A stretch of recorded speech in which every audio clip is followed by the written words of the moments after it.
बच्चों question number 3 है, देखिए Rohan's mother is 26 year older than him. The product of their edges 3 years from will be 360. We would like to find Rohan's present age. देखिए क्या होगा, ये बोल रहा है एक रोहन है, रोहन की एज मुझे अभी प्रेजेंट में क्या है वो निकालना है. ओके, रोहन की जो माँ है वो 26 year older than him. Clear. And इनका 3 साल बाद 3 year फ्रॉम नाउ इनका प्रोडक्ट निकालना है और इनका जो प्रोडक्ट है वो 360 है. देखिए क्वेश्चन फिर से समझने की कोशिश करिएगा. सबसे पहले हम यहाँ लिखेंगे लेट द प्रेजेंट एज किसकी, रोहन की. ठीक है, the present age of Rohan be are x year. सबसे पहले बच्चा हमने क्या किया, जो हमें निकालना है मतलब रोहन की एज निकालना है उसको ही हम लाइट करके चलेंगे. Let the present age of the Rohan x year. तो हमने माना कि ये रोहन है. ठीक, मैं ड्रॉ करती हूँ उससे आपको जल्दी समझ में आएगा. देखिए हम मान लेते हैं कि ये रोहन है. Correct, this is Rohan. चलो ये रोहन है, रोहन की माँ भी है, सो मदर भी आप ड्रॉ करेंगे. सो यहां पर आ गई आपकी रोहन की माँ.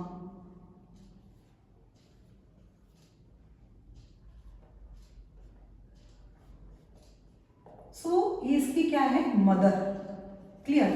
देख लीजिए तो ये क्या है, ये रोहन की मदर है और ये रोहन है. तो हमने क्या लिया, रोहन को क्या माना था आपने, एक्स. क्लियर. अब बोलता है रोहन की मदर, तो इसमें लिखेंगे ना मदर एज. तो रोहन की जो मदर है उसकी एज क्या होगी, 26 ईयर ओल्डर देन. मतलब इससे 26 ईयर ग्रेटर है. क्लियर. तो मैंने यहाँ लिया x प्लस 26 ईयर. नेचुरल सी बात है भाई, रोहन से तो 26 तो बड़ी होगी ना उसकी. क्लियर. अब क्वेश्चन यहाँ से यहाँ तक कंप्लीट हुआ. ठीक, अब हमको प्रोडक्ट करना है. देखिए प्रोडक्ट किसका करना है, देयर एजेस कौन सी, 3 year फ्रॉम नाउ. यहाँ नाउ 3 year फ्रॉम नाउ मतलब हमने फिर लिया 3 year फ्रॉम नाउ. 3 साल बाद हमने फिर देखा तो भाई रोहन की एज में क्या हो गया, रोहन 3 year और ग्रेटर हो गया. मतलब रोहन 3 साल और बढ़ गया. ऐसे ही जब वो भाई बढ़ा तो उसकी मदर भी तो बढ़ेगी ना. तो इसमें भी हम 3 को ऐड कर दें. I mean, ये कितना हो गया, 29 प्लस एक्स और ये हो गया x प्लस 3. क्लियर है बेटा. चलो यहाँ तो फिर से लिखो. अब रोहन की एज क्या हो गई, रोहन की एज क्या होगी भाई 3 साल बाद, x प्लस 3 ईयर. करेक्ट. अब उसकी मदर की एज भी तो बढ़ जाएगी. सो उसका मदर एज कितना हो गया, x plus 29 year. Got it. Clear है. ध्यान से देखो, इनको देखते जाएंगे आपका क्वेश्चन बनता चला जाएगा. अब क्वेश्चन होता है कि आप इसको प्रोडक्ट कर दीजिए. सो हमने इधर प्रोडक्ट कर दिया. किसको करेंगे आप प्रोडक्ट, इनको x plus 3 x plus 29 this equals to 360. उन्होंने ये बोला है कि इनका जो प्रोडक्ट है वो 360 होगा. क्लियर. अब हम इनमें मल्टीप्लाई कर सकते हैं. मल्टीप्लाई करिए, हो गया x स्क्वायर, इसका यहाँ करेंगे 29x, इसका इधर करोगे सो 3x प्लस 29 का 3 में करेंगे तो कितना होगा. आप लोग करिए, मैं वेट कर रही हूँ. आप लोग करिए, 29 का आप 3 में करोगे तो कितना होगा, 29 3 कर लिया. कमेंट्स बॉक्स में बताना किसने सही किया था. 29 का 3 में करोगे बच्चा तो 87 आएगा इज इक्वल्स टू 306. मेरे साथ क्वेश्चन करते जाइए. चलिए अब क्या करेंगे आप, x और x को क्या कर दोगे, ऐड करो. एक्स स्क्वायर प्लस इन दोनों को ऐड कर दीजिए. 29 में 3 को ऐड करो कितना आ गया 32 प्लस 87 360। चलो नेक्स्ट स्टेप क्या करोगे आप लोग, एक्स स्क्वायर वही रहेगा, 32x भी वही रहेगा। अब ये आपका यहाँ ट्रांसफर हो जाएगा, क्लियर, ठीक है, करिए। प्लस पॉजिटिव है यहाँ आकर नेगेटिव हो गया। चलो बच्चा आगे करो, ये भी वही रहेगा। चलो इसको सॉल्व करो, प्लस माइनस माइनस 360 में से 87 को माइनस करो, कितना आता है करें और कमेंट्स बॉक्स में बताएं। आ गया 273 इक्वल्स टू 0। चेक करना किसका करेक्ट आया, plus minus minus, this is answer. इस क्वेश्चन को और आगे सॉल्व नहीं करना है, यही हमारा लीनियर इक्वेशन होगा। चलिए इसके बाद हम करेंगे क्वेश्चन नंबर 4। ओके बच्चों, इसको नोट डाउन करिए। अब होगा क्वेश्चन नंबर 4।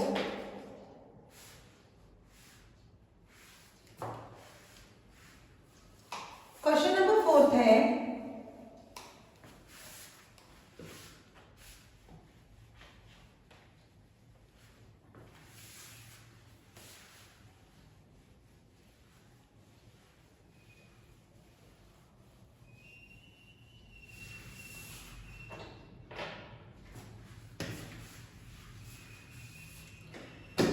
क्वेश्चन नंबर 4 है, a train travels a distance of 480 km at a uniform speed. If the speed had been 8 km per hour less than, it would have taken 3 hours more to cover the same distance. We need to find the speed of the train. देखिए बच्चा, question है आपके पास में यहाँ पे कि आपको मैं इसका सॉल्यूशन ही कर रही हूँ, इसका क्वेश्चन आपको बुक से देखना होगा। क्वेश्चन नंबर 4 है, उसका सॉल्यूशन है, क्लियर। मुझे यहाँ निकालना है the speed of the train. देखिए हम यहाँ मानेंगे कि जो ट्रेन है उसकी जो स्पीड है वो कितनी है, the speed of a train, this is x kilometre पर हावर, क्लियर। अब मुझे यहाँ पे जब ट्रेन की स्पीड हमको पता नहीं है, वही निकालना है, उसको हमने x किलोमीटर पर हावर लिया। बट जब आपको एक फॉर्मूला पता है कि डिस्टेंस इज इक्वल्स टू क्या होता है, स्पीड अपॉन टाइम, करेक्ट। लेकिन हम ये वाला फॉर्मूला नहीं लगाएंगे, हम लगाएंगे ये वाला कि t is equals to s upon d, correct, clear. देख लीजिए, अब हम यहाँ पे देखेंगे कि हमारी क्वेश्चन में डिस्टेंस कितना है। हम यहाँ लगाएंगे कि डिस्टेंस कितना दे दिया गया क्वेश्चन में आपको, आप चेक करिएगा। क्वेश्चन में डिस्टेंस है आपका time is equals to distance upon time. एक मिनट, क्वेश्चन बच्चा इसको ऊपर और इधर नीचे रखिएगा, इधर डिस्टेंस को रखिएगा और यहाँ पर s को रखिएगा, करेक्ट। देखिए ये आपका इधर हो जाएगा, डिस्टेंस आपका यहाँ आएगा, डिस्टेंस ऊपर चला जाएगा, स्पीड नीचे आ जाएगी। मतलब फॉर्मूला हम लगाएंगे time is equals to distance upon speed, correct.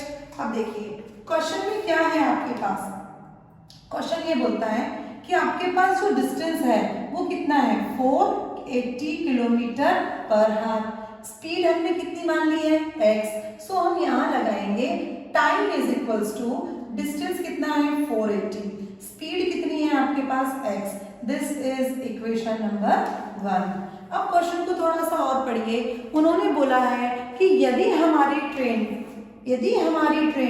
8 kilometre पर हावर लेस हो जाती है, मतलब उसकी जो स्पीड है वो 8 किलोमीटर पर हावर कम हो जाती है, तो 3 हावर मतलब 3 घंटे टाइम ज़्यादा लगता है। सो हमारा इक्वेशन बन जाएगा t + 3 is equals to 480 upon x minus 8। फिर से देखिएगा, स्पीड यदि हमारी 8 घंटे कम हो जाए तो 3 घंटे टाइम ज़्यादा लग जाएगा। सो हमारा बना इक्वेशन नंबर 2। अब बच्चा देखिए, हम इक्वेशन नंबर 1 की वैल्यू हम कहाँ पुट कर दें, सेकेंड में, तो क्या लिखेंगे, फ्रॉम फर्स्ट से आपने 480 upon x plus 3 is equals to 480 upon x minus 8 ले लिया।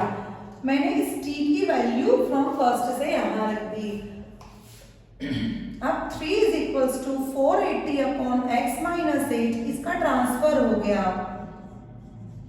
मेरे साथ क्वेश्चन करते जाए बच्चा। यहाँ से क्या होगा, हम यहाँ एलसीएम ले लेंगे। एलसीएम ले लो, देखो x माइनस 8 और ये x मल्टीप्लाई कर दें, इसका जो मल्टीप्लाई यहाँ होगा तो 480x होगा, माइनस इसका मल्टीप्लाई यहाँ होगा 480x होगा, और माइनस माइनस प्लस हो जाएगा। चलें कैलकुलेशन करें, 480 का मल्टीप्लाई 8 में करें, जल्दी से करो अच्छा, मल्टीप्लाई करो, कितना आता है मुझे जल्दी बताएं, कितना आता है बताएं, करें। अब जैसे इसमें करेंगे तो ये पॉजिटिव और ये नेगेटिव कैंसिल हो जाएगा। बच्चा इसके आगे क्वेश्चंस को करिएगा, बहुत आसानी से क्वेश्चन सॉल्व हो जाएगा। मैं यहाँ वेट कर रही हूँ, आप क्वेश्चन को करें।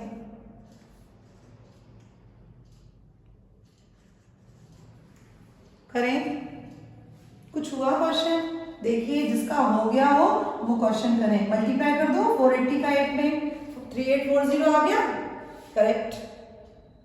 चलो अब क्या करोगे आप, इसका मल्टीप्लाई, 3 का मल्टीप्लाई, मतलब क्या बचा आपके पास, चेक करो, ये 3 है, यहाँ कितना आया 3840, इसका मल्टीप्लाई यहाँ कर दो x स्क्वायर माइनस 8x, यहाँ मल्टीप्लाई कर दो क्रॉस मल्टीप्लिकेशन 3x स्क्वायर।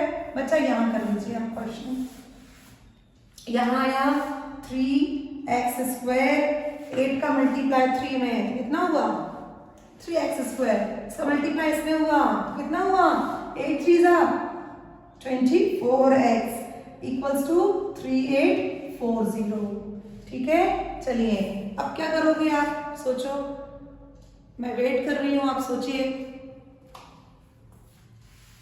हाँ देखो 3x स्क्वायर माइनस 24x, इसको हम ट्रांसफर करेंगे ना, चलिए इसको ट्रांसफर कर लीजिए, ये यहाँ है पॉजिटिव होकर यहाँ कितना हो जाएगा बच्चा नेगेटिव। अब देखिए मुझे यहाँ 3 से डिवाइड कर सकते हैं, बोथ साइड कर दीजिए, और नहीं करना है तो आंसर यही लिख दीजिए। करिए, मैं वेट कर रही हूँ, आप 3 से डिवाइड करिए क्वेश्चन को। हो गया,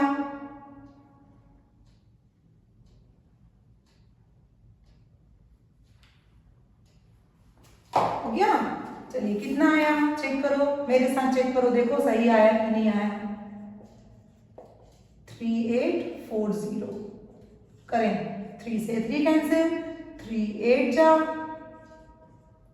और 3 1 जा, आ गया, दिस इज 0।